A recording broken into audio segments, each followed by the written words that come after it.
going to talk to Allison Graham, who is a business consultant, a speaker, and author, and she's joining us from Chatham, Kent today. Hello there. Hello, lovely to see you. I'd love to know, when you're dealing with your corporate clients, Allison, what sort of trends are you seeing in the marketplace in regards to the whole wellness concept? I think what's happening is a lot of leaders are really struggling. They've, by all accounts, done everything right to support their teams, and yet they're still seeing this sense of stress in the workplace. Burnout is at an all-time high, and I think leaders are just going, I don't even know how to help myself some days, let alone to support the team. You've coined the phrase destructive stress cycle, and I started to think about it, and I went, holy cow, are you ever on the money? How would you define that, the destructive stress cycle? Right.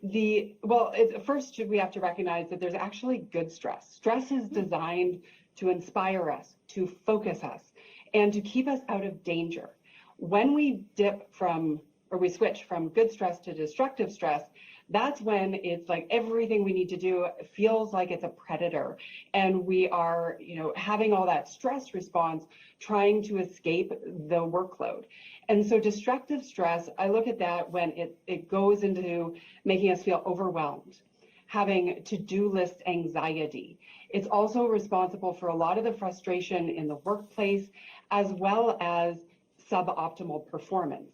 And if we're trying to encourage people to stay with the company, and we have a cycle of destructive stress that's showing up in the day-to-day, it's harder and harder to combat that and to keep our top talent in our companies. What do you think that the leaders need to do right now for their teams? Well, it's a big question to answer in a short amount of time, and because the answer is not the same for everyone. Traditional stress management advice is often things like we need to add exercise and meditate and be mindful, and that's all really important, but you can't exercise your way out of burnout, and you can't meditate in the middle of a contentious client meeting or a meeting with your colleague, right? There needs to be a deeper solution. And so a lot of the work that I do is to go in and shift the thinking so that we're not actually having the destructive stress response to all of the things that are happening around us each and every day. And because the answer is so different, although it's principle-based, what I'm willing to do for the people who are on the call is I'll put my email in the chat, and I'm happy to have a 45-minute or an hour, absolutely no charge, just a consult with each one of you to give you some strategies and perhaps troubleshoot a specific situation. So I offer that up because I know, Teresa, you've done just such an incredible job bringing people from around the world together, and I think this is so important that I would love to offer that to everyone who's on the call. It seems like a lot of people are looking for answers these days. I'm wondering, is it possible to stop that destructive stress cycle? Because some days I wonder.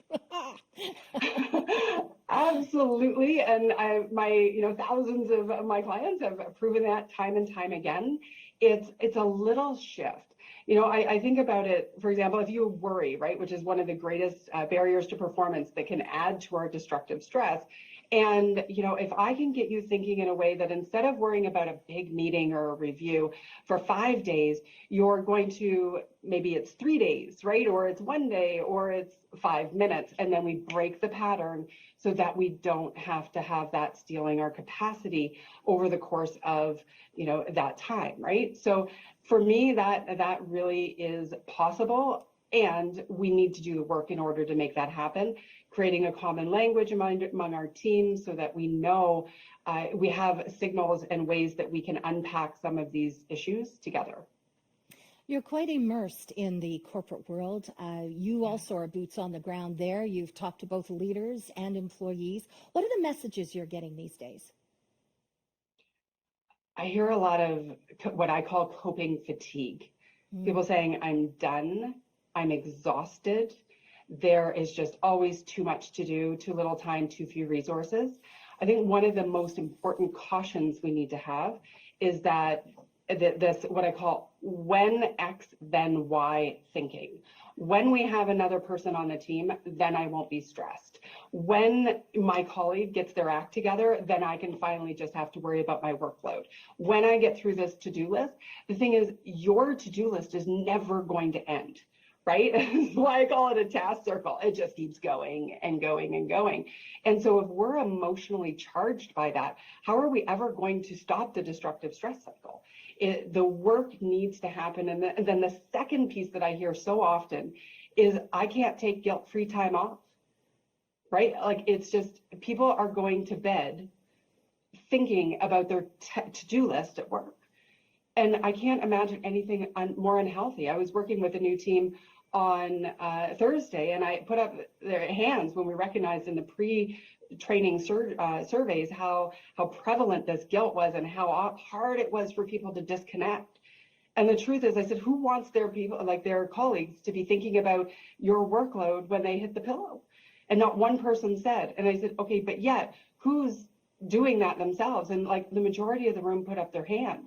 And it illustrates the point that most of our destructive stress is self-inflicted based on unrealistic expectations and not being able to emotionally and mentally discipline ourselves to leave work at work and enjoy, because if we're not going to recharge in a really strong way, then you're not going to have the best performance from your team. We need to give them that. So those are the two big trends. So people are just exhausted, feeling like coping fatigue, and really struggling to disconnect. And especially when we look at the hybrid world, if people are still working at home, how do you disconnect? But then also, if they start going back to the office and then they're bringing their laptop home and working at 10 o'clock at night again, we've got an even bigger burnout problem that we're going to be facing.